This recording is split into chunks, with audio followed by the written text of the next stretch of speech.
It's news time. Information is power. The current, the news headline. Secessionist agitation should end with the year 2021. The news in full.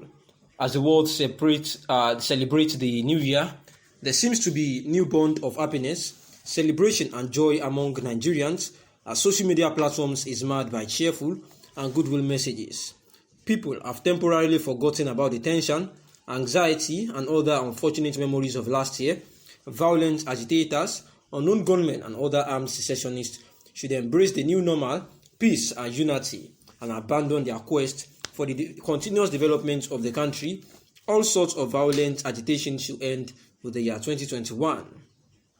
The agitation has brought economic degradation, violence and anxiety to the southeastern region of the country, and the legal sit-at-home order recently imposed by the proscribed Eastern Security Network (ESN) has affected the stability and economic potentials of the region. Local businesses were largely affected by this menace due to huge financial losses incurred to them during the period.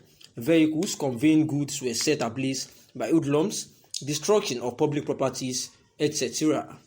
In this new year, people of the Southeast are advised to focus on rebuilding the region and stabilizing the economic growth and development of the people.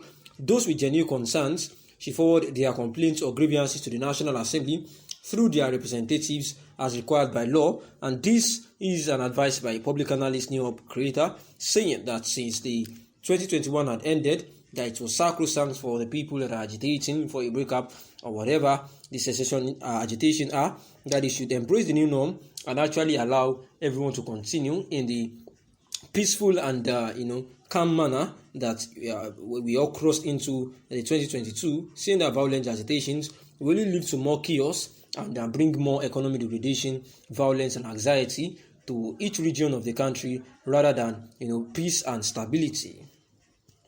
The president lacks the power to get Nnamdi Kanu released without completing the trial.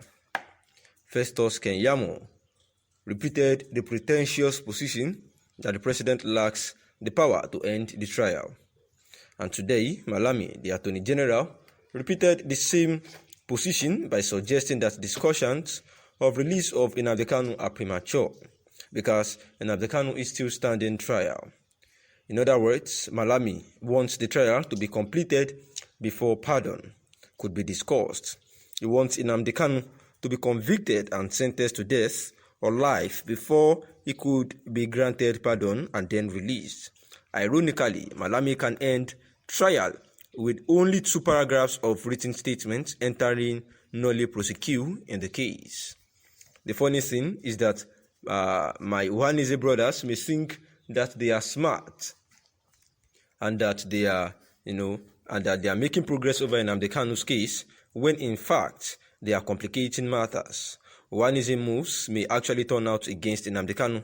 They are pleading for forgiveness, which is an admission that Nnamdi Kanu committed the offenses. The leader of the Ohanaeze delegation was quoted to be assuring Buhari that I know how to control him. If you release him to me, I will get him to stop saying those things he was saying. In other words, he admitted that Nnamdi Kanu was inciting violence and preaching ethnic hatred, but that he could stop him from continuing to commit those offenses. The Nigerian government is yet to prove in court that it was indeed Nnamdi Kanu that was making those broadcasts, but our Ohanaeze elders already admitted that fact, thus providing for the state the evidence they may actually not have at trial. If Nnamdi Kanu had a good lawyer, he would have made some critical advances in the case and would have advised Ohanaeze to sit back and watch for the time being. Instead, because there is no good lawyer for Nnamdi Kanu, Ohanaeze is so confused. The Ohanaeze members don't know how to approach this case. They come in as observers of the trial and get denied entry into the courtroom. They monitor the trial from the corridors and parking the lots, and came as delegates to the president to ask for amnesty, but end up admitting to the offenses charged. It is clear that Ohanaeze is at loss, and the president is far more calculated and is ahead of them in strategy and thinking. President will listen to the advice of his Attorney General before deciding how to respond to the Ohanaeze people, and the Attorney General will tell the President that the discussions with Ohanaeze is premature, that he should wait until Kanu is convicted. At the present pace of progress in the trial will not be completed in the next 3 years. But also, the trial can be sped up if Nnamdi Kanu pleads guilty to some of the charges by the way of plea bargain. In other words, the government will ask Nnamdi Kanu to plead guilty to some of the charges in order for the government to drop the other charges and be sentenced to time already served in detention. The guilty plea will effectively disqualify Nnamdi Kanu from holding a political office in the future unless pardoned. So this is quite complicated and too advanced for Nnamdi Kanu's current lead counsel. He is actually a lame duck and unable to even comprehend what is happening. My advice to the Igbos is this: do not underestimate the president and his men. They seem to have a game plan. The Nigerian agent that brought Nnamdi Kanu to Nigeria could have killed him in Kenya if that was what they actually wanted. But no, they had a plan, and their plan is intended to play out through the court. Be careful and smart as you deal with the government. They are not as stupid as they appear clumsy.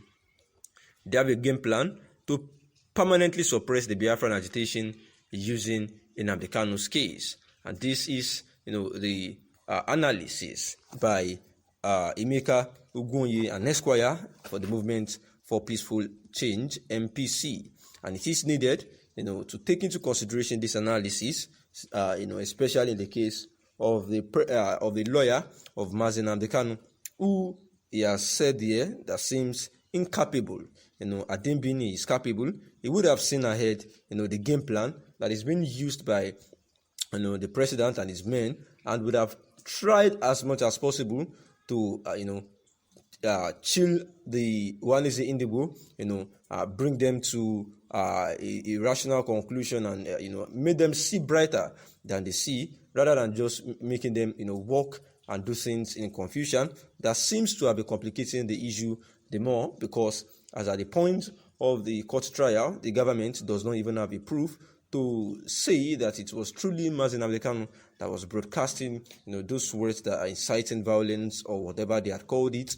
However, for the elders who had gone to President Muhammadu Buhari, and actually, say that they would caution him from saying that and committing several offenses, means that they had indirectly or directly agreed that truly he was the one, that was doing those radio broadcasts. And therefore, the writer says that it should not just be thought that the president and his men do not know what they want. They have a very good plan game, just like he has said, that I think they wanted to kill him while they were extraditing from Kenya. They would have done that, but because they had a strategic way of doing these things, they had brought him to ensure that they used the courts, as a big measure, to stop the Biafran agitation. Thanks for listening.